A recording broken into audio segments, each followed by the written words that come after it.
Tere! Mina olen Kadri Kalle, olen vabakutseline koolitaja ja keskkonnaaktivist ning selles lühiloengus räägin kriitilisest mõtlemisest.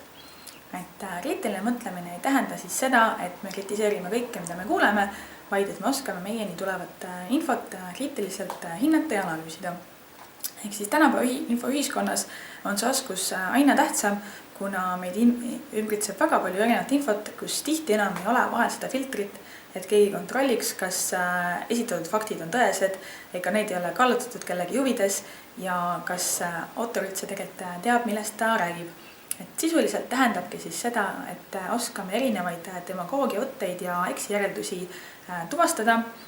Inglise keeles kasutatakse siin siis sõna fallacies, et kuna tegemist on väga suure hulga erinevate viiside võtetega, siis kindlasti soovitan otsida ka lisainfot just selle sõna järgi. Antud loengus räägime vaid väga väiksest hulgast erinevatest võtetest. Sisuliselt tähendab ka siis seda, et kas me suudame eristada, kas tegu on tekstides faktide või kellegi arvamusega, kas räägitakse teaduslikust infost faktidest või lihtsalt poliitikameetmetest, milline on autori enda kompetents, kas see, kes mingit infot jagab, kas ta reaalselt teab asjadest ja lõpuks ka see, et milline on see päritolu, kust infot viidatakse ja kui vana see info üldse on.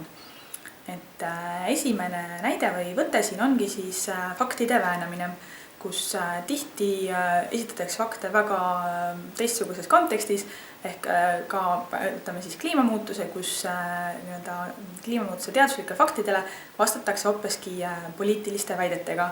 Ehk siis näiteks see, et taastuvenergeetika on väga kallis, mis võib olla küll tõsi, kuid see ei muuda tegelikult kuidagi seda fakti, kas kliimamuutus eksisteerib või mitte. Teine suund on siis see, kui aetakse segi uskumused ja faktid, ehk siis ka samamoodi võib öeldakse, et tulegeneraatorid on koledad ja ei meeldi kellelegi, mis kui just taga ei ole väga ulatuslik arvamusuuring, mis tõendab seda, on tegu lihtsalt kellegi arvamusega ja sellega siis näilikult püütakse kuidagi suunata kliimamuutuse debatti. Kliimamuutus ongi ka üks suur valdkond, kus väga tihti erinevaid demagoogiavõtteid kasutatakse. Teine valdkond on siis faktide valimine, mida inglise keeles kasutatakse cherry picking ehk kilsside noppimine, kus suurest hulgast faktidest ja andmestikust valitakse välja just mingid üksikud osad, mis siis peaksid põhjendama argumenteerija arvamust. Siin samamoodi võib näitada juba kliimamuutusest, kui tihti öeldakse, et aga eelmine talv oli ju väga külm, et järelikult globaalset soojenemist ei eksisteeri. Siin on ka päris tihti just religioossetel vestlustes kasutatakse seda, kui nopitakse kas piiblist või muudest pühakirjadest erinevaid noppeid välja. Ja siia juurde ka näiteks samamoodi väga lihtne näide, et kus siis on öeldud, et 100% inimestest, kes joovad vett, surevad, mis iseenesest on täiesti tõsi, kuid seost me nende kahe asja vahel tegelikult luua ei saa ning tegu on lihtsalt väga julma demagoogiaga. Järgmine võte või näide on siis rõhumine ebaolulisele autoriteedile. Ehk sõna võtab küll ekspert, kuid ta ei ole tegelikult üldse ekspert antud valdkonnas. Ehk siis tema teadmised on selles osas võib-olla sama põhiklikud kui ükskõik kelle teise omad. Siin on ka siis tihti rõhumine näiteks inimese tiitlile, öeldakse akadeemik või professor, kuigi ta võib olla hoopiski mingi teise valdkonna professor. Või siis ka see näide, et vanad arenenud tsivilisatsioonid juba kasutasid astroloogiat, et järelikult nad olid targad, järelikult kõik, mis nad tegid, oli väga tark, mis ka samamoodi ei pruugi olla tõsi. Ja teine suund on siis see, kui kasutatakse eksperti, kes on küll õppinud ja teadlik valdkonnast, kuid ta on vastuvalu ujuja ja on vastu juba aktsepteeritud konsensusele, et samamoodi kliimamuutus on siin väga tuntud näide, kus on rahvusvaheliselt 99% teaduskogukonnast on öelnud, et kliimamuutus eksisteerib ja alati on mõni üksik inimene, kes ütleb, et nemad ei nõustu sellega, et samamoodi võib ka näiteks tuua evolutsiooniteooria ja ka seal on alati üksikuid, kes ei poolda seda. Järgmine võte on siis vale dilemma loomine. Ehk siis tekitatakse näilikult või niimoodi kunstlikult olukord, kus just nagu oleks võimalik valida ainult 2 variandi vahel, kuigi tegelikult on neid võimalusi rohkem. Et siin on siis näiteks sõjanäide, mida ka päris tihti on kasutatud, et kui sa oled sõja vastu, järelikult oled sa meie vaenlase poolel. Ja järgmine näide, järgmine valdkond on siis tähelepanu hajutamine, mida inglise keeles kutsutakse red herring ehk punane heeringas, kus siis tulebki näide vanast ajast jahipidamisest, kus koerte haistmistaju hajutamiseks visati neile ette heeringas. Et see tähendab siis seda, kus visatakse ette nii-öelda uus teema, mis tõmbab inimesed eemale kesksest küsimustikust. Ehk siis siin võib ka näha, et seda kasutatakse hästi palju detektiivijuttudes, kus eesmärk ongi lugejat natuke segadusse ajada, et lugu ei oleks nii lihtne, oleks rohkem põnevust. Et samamoodi siin on siis üks näide, mida võib tuua, et kui me investeerime taastuvenergiasse, siis see võtab ära raha hariduselt ja kas sa siis ei peagi haridust oluliseks teemaks.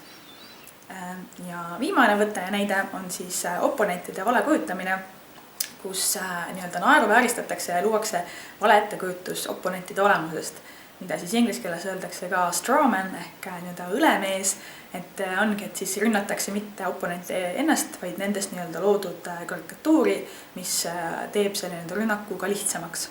Et siin siis ka näide, et näiteks see, et seksuaalkasvatus paneb noori ebasündsamalt käituma või see, et kliimateadlasi ei saa usaldada, kuna nad saavad riigilt raha ja on seega nii-öelda riigiga mestis.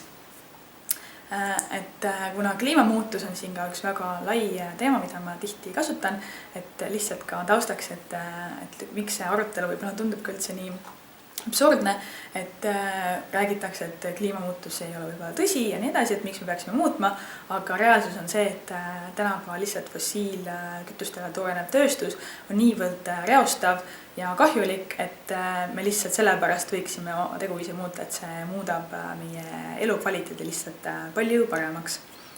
Ja lõpetuseks tahaksin ma ka siis rääkida sellest, kuidas me üldse peaksime võib-olla internetis ja mujal uudiseid lugema ja mida tähele panema. Et siin juures näide on ka reaalne infogild, mis 2014. aasta lõpus internetis hakkas ringlema, et seda ka minu enda mitmed Facebooki tuttavad jagasid, kus siis uudis on see, et kogemata võeti maha maailma vanim puu. Ja kui ma nägin seda uudist, siis see tundus mul juba alguses natuke kahtlane ja kuidas ma siis selle uudise puhul käitusin, et kõige esimese asjana ma vaatasin kuupäeva, millal see uudis on ilmunud. Et kuna tihti liigub internetis uudiseid, millel üldse kuupäeva ei ole, seega ei saa kindlaks teha, mis ajast see pärineb või tuleb ala Facebookis keegi postitab uudise ja seda uudist siis lugedes selgub, et see on hoopiski 2-3 aastat vana, mis tähendab, et see reaalselt ei ole enam uudis. Et antud uudise puhul tõesti see oli küll, kuupäev oli klappis õigeaegselt, aga edasi ma siis vaatasin, et ma guugeldasin maailma vanimad puud, et näha, kas see on tõesti seal nagu uudises öeldi. Ma kinnitust ei leidnud, mis tegi asja veel kahtlasemaks.